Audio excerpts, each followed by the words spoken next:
Other countries are speeding up and America's falling behind. We've got to reset the pace again.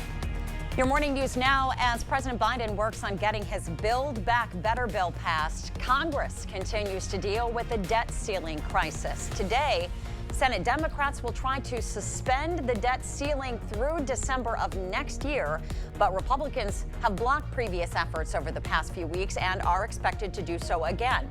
To raise the ceiling, President Biden suggested Democrats are considering changing the Senate's filibuster rules, lowering the total amount of votes needed. Johnson & Johnson is asking the FDA to give the green light to its booster shot. The company says it has filed a request for emergency use authorization of boosters for people who previously received its single-dose vaccine. So far, the U.S. government has only approved a booster shot for the Pfizer vaccine. A new treatment for COVID-19 could be on the way as well. AstraZeneca has filed for an emergency use authorization in the U.S. for its COVID-19 antibody therapy. The company says it prevents symptomatic COVID-19, particularly among those who don't get an immune response from vaccination. Based on its trials, the drug reduced the risk of symptoms by 77%. More data on the treatment is expected later this year. If granted by the Food and Drug Administration, it would be the first long-acting antibody combination to receive emergency use authorization. AstraZeneca says it is still discussing supply agreements with the U.S. and governments around the world. Facebook's own research says they cannot adequately identify dangerous content. Facebook CEO Mark Zuckerberg is responding to claims that Facebook is hurting society more than it's helping.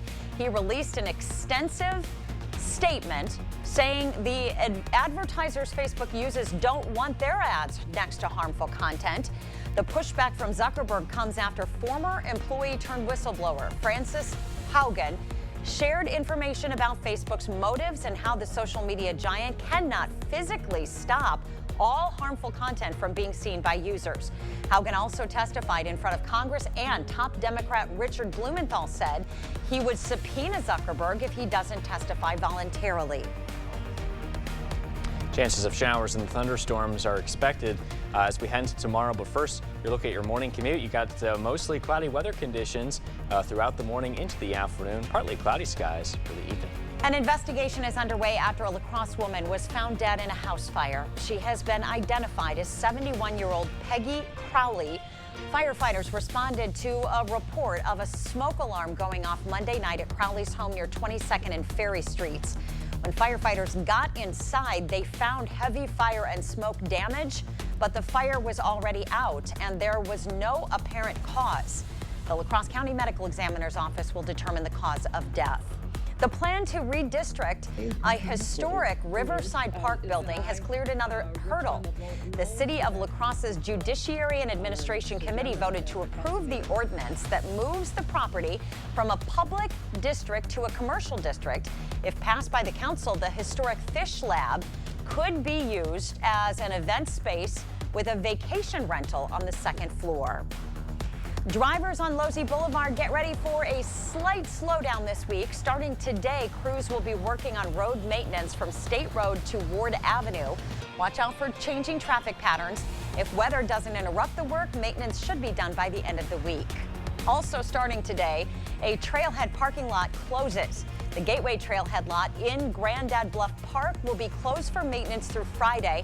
Those who still want to use the trail can still get to it by car. You just need to use a different parking location. The La Crosse Parks Department expects to reopen the lot this weekend.